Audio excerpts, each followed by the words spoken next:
Conspiracy theories are great, and after the last few years it turns out some of the ones that nobody believed were real all along.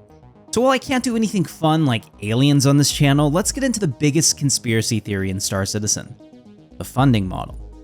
The Odin Founders Club opened applications, and CIG is asking you to apply for the privilege of giving them money for a ship that will probably get sold again in November anyway. I'm not being a hater or a cynic, that's just the way this works. The Idris, the Javelin, the Kraken, hell, even the Pioneer, every ship CIG has ever called limited has gone back on sale, multiple times a year for over a decade. The conspiracy theory that's been kicking around the community for years says these ships aren't actually limited, numbers are way bigger than anyone admits, and CIG keeps the data hidden because the data would kill the business model. But is it correct? Well, the theory has three pillars. Cumulative sales over the years exceed any single sales window. The numbers are deliberately opaque, and that opacity is the entire point of the system because perceived scarcity is what makes the next sale work. So let's talk about those sales windows. The Idris first sold in the Kickstarter back in 2012. Oh, it's been back every year since then too. Javelin since 2014, same thing, and the Kraken since 2018. We continue to see it pop up over and over again. We're talking about ships that have appeared in probably dozens of sales events across more than a decade.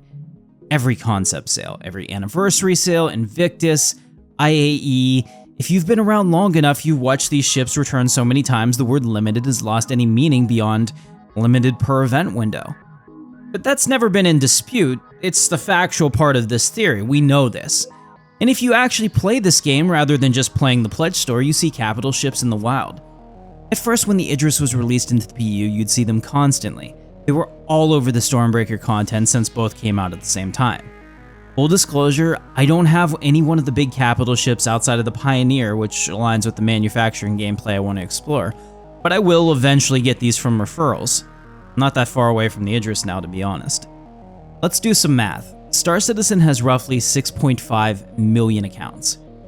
Even if there were 500 Idris ships sold over the last 10 years, that would be one Idris for every 1,300 accounts. Sounds rare, right? Well, except most of those 6.5 million accounts are probably dead or inactive. Free-fly tourists, backers who rarely play, people who pledged for a starter ship 10 years ago and never logged in.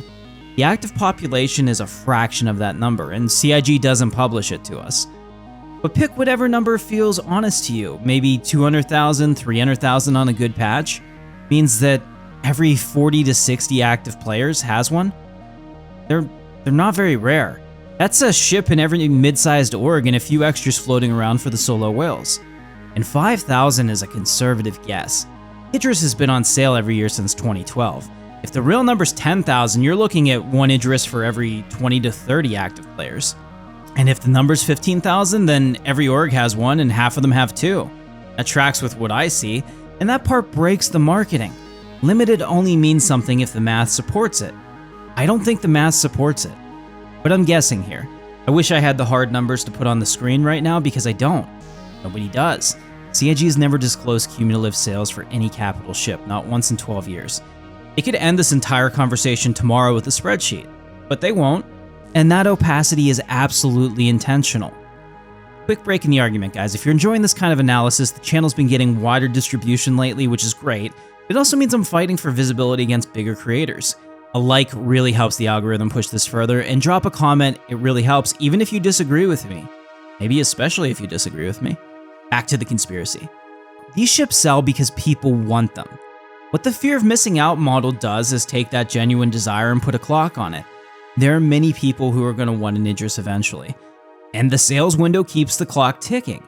Then you check the page, see the wave release times, decide tonight whether you can justify it, and the pressure's engineered.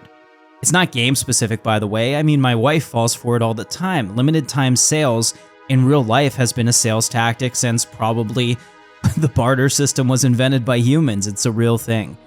Which brings us to the Founders Club. The Founders Club is the next iteration of this model. Application-based access, curated buyers, a new layer of perceived exclusivity stacked on top of the existing scarcity engine. CIG hasn't said how many approvals they're granting. We have no idea what the cumulative cap is going to look like for these. We really can't know. We're not supposed to know. The not knowing is the feature. If you get picked, you're going to feel like you won the lottery. FOMO model works. The numbers prove it works. CIG keeps posting record funding year after year on the back of these sales. I mean, the Odin's Founders Club just opened and people are applying to buy a ship that they have no idea what it costs, no idea if they can afford it. And in my opinion, at least, it'll be a bad investment no matter what the cost is. But every time somebody in the community stands up to this and says this is manipulative, this is predatory, this is exhausting, the next sale comes and the funding tracker climbs anyway. They also are the same people that'll have their buyer's guide out there and their first impression on whatever the ship is, because as YouTubers, we talk out of both sides of our mouth for profit.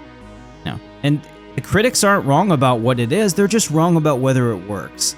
Because I've watched this argument through the community for years, and I think it misses the actual point. The people that don't like it are completely allowed to not like it. The people who do like it clearly support the model enough that it's generated an entire game. CIG's allowed to run the model that funds the game, and I have no problem with that. The conspiracy theory is correct. The ships aren't really limited. The manufactured scarcity is real. FOMO's the engine, and the engine works 100%. So if you're sitting there right now, annoyed that the Founders Club exists, or annoyed that the Idris comes back every year, or annoyed that the Kraken will probably show up even more as it gets closer to release, fair enough. I get it. I've been annoyed too, but the next question is, what's the alternative that solves this? Because CIG should stop using the marketing tactic that funds the game. Doesn't work. It's just not a position that survives actual development needs of the studios. The numbers say the model works. The players who hate it are still buying ships. The players who love it have never been louder and happier with their purchases. And somewhere in the middle is that guy who's been clicking purchase on every ship since 2016, telling themselves that this one's the last one. Okay, that last one's a little personal. Maybe that's the real conspiracy. Thanks for watching, and I'll see you in the verse.